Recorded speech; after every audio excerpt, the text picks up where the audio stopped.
My name is Lulu. I am not just a teddy bear. I was her teddy bear. Not a decoration, not just a soft toy. I was her best friend, her secret keeper, her little guardian. She didn't choose me in a store. I was a gift, wrapped in shiny paper, tied with a pink ribbon. When she opened the box and saw me, her eyes lit up like stars. She picked me up, hugged me so tight, and said, "Lulu." She gave me my name with the purest voice. She was only 3. Couldn't even say L properly. So it came out like you. But to her, that was perfect. From that day on, I became her everything, and she became mine. Do you remember your first love? Not a person, but the first thing that made you feel safe? Maybe it was a blanket or a soft pillow. Maybe a song or a storybook. For her, it was me. She hugged me every night before sleeping. She wouldn't close her eyes until I was under her arm. Sometimes I'd fall from the bed, and she'd wake up crying, "Where's Lulu?" She couldn't sleep until I was back. She told me all her secrets, little things, like how she didn't like broccoli, big things, like how the thunder scared her. She'd hold me close when the lights went off, when shadows danced on the walls, when the wind howled outside the window. I was her shield, her comfort. She had a small tea set, plastic cups, a tiny teapot. She would pour invisible tea and place cookies next to me. "Drink up, Lulu," she'd say. Sometimes she'd feed me real food. Cake crumbs, juice spills, I didn't mind. That's what best friends do. They share. She'd draw me pictures. They weren't perfect, crayon outside the lines. But in every one, I had a big smile, and she always colored me golden brown, because that's how I looked in her eyes. On her birthdays, I wore a hat too, a small paper cone taped to my head. She never celebrated without me. Even when her friends came over and played with new toys, she always looked at me and smiled, as if saying, "You're still my favorite." I was there when she got sick, when she had a fever and couldn't eat. She held me tighter during those nights. Her tiny hands, sweaty and weak, still wouldn't let go. I was there when she scraped her knee and came running and crying. She didn't go to Mom first. She held me, tears soaking my fur. Only then did she calm down. I was there when she lost her first tooth. She held it up and whispered, "Lulu, the tooth fairy's coming tonight." She placed it under the pillow and kept me close all night. Have you ever been the reason someone smiled? It's a powerful feeling, even if you're made of fabric and thread. Sometimes she'd look at me with sleepy eyes and say, "I'll never leave you, Lulu." I believed her. She took me everywhere. Car rides, doctor visits, park swings. Even when she wore her favorite dress, she made sure I matched. She'd wrap a ribbon around my neck. She introduced me to her other toys. "Mr. Bunny, meet Lulu." They had their place, but I had her heart. We were a team. At night, she'd fall asleep mid-sentence, telling me stories about unicorns and magical castles. And I'd listen, always, because her dreams were my world. Sometimes I wonder, do toys have hearts? Because if we do, mine beat for her. She once had a nightmare. She dreamt she lost me. She woke up screaming, "Where's Lulu?" Her mom rushed in, and when she found me under the blanket, she hugged me so tight, I thought my stitches would pop. That night, she didn't let go, not even in her sleep. The days were full of laughter, bubble baths, dancing in pajamas, making silly faces in the mirror. I was part of it all.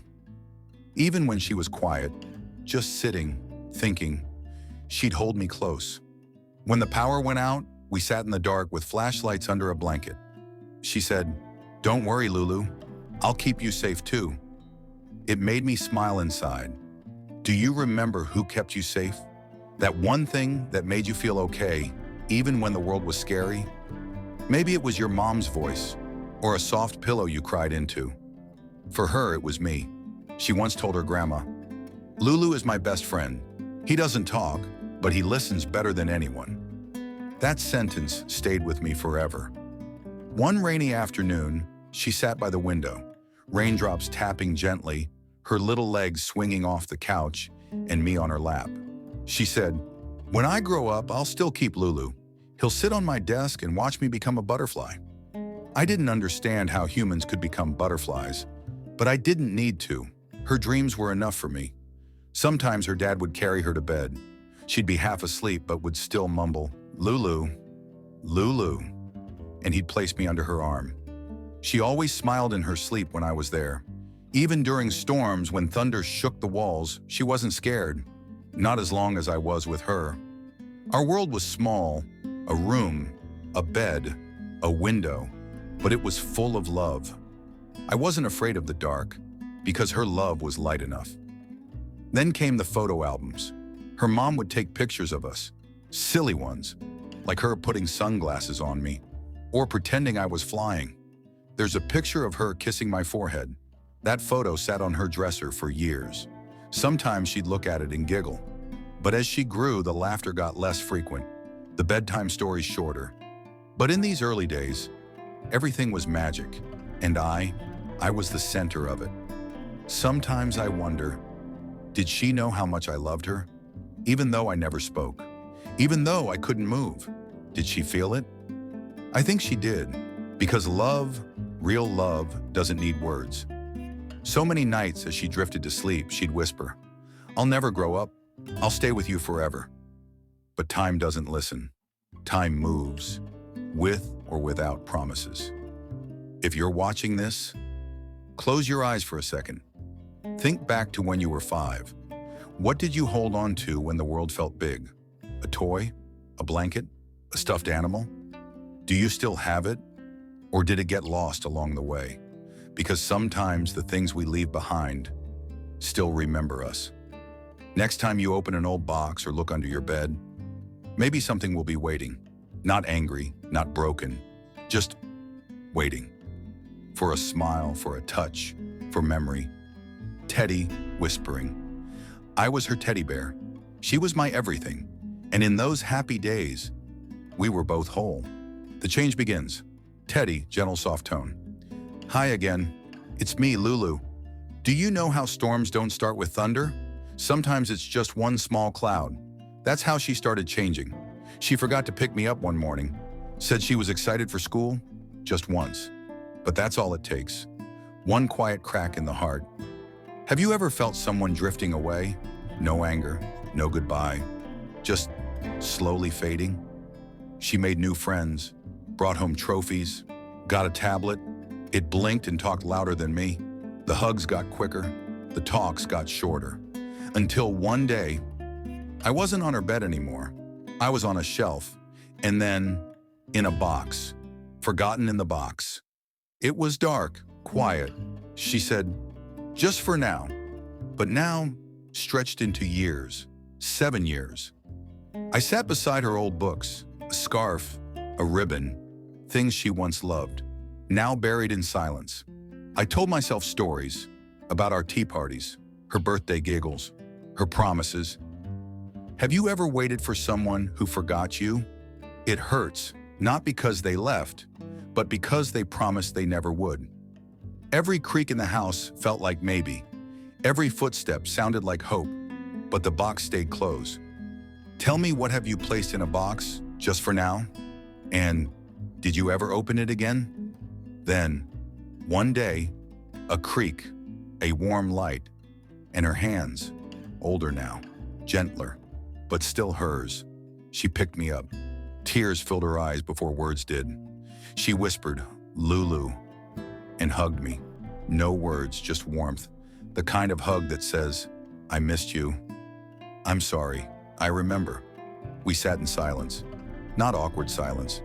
Healing silence. She didn't put me back. She placed me on her pillow. Not as a memory, as a piece of her that mattered again. Have you ever touched something from your past and realized how much it meant? Warmth again. Now I sit near her window. I see the sky again. She's busy. Emails, work, life.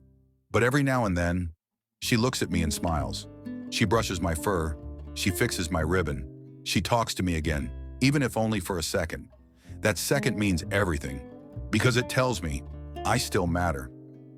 Have you ever been seen again? After feeling invisible for so long? It's not like before, but that's okay. Love doesn't need to be loud. It just needs to stay.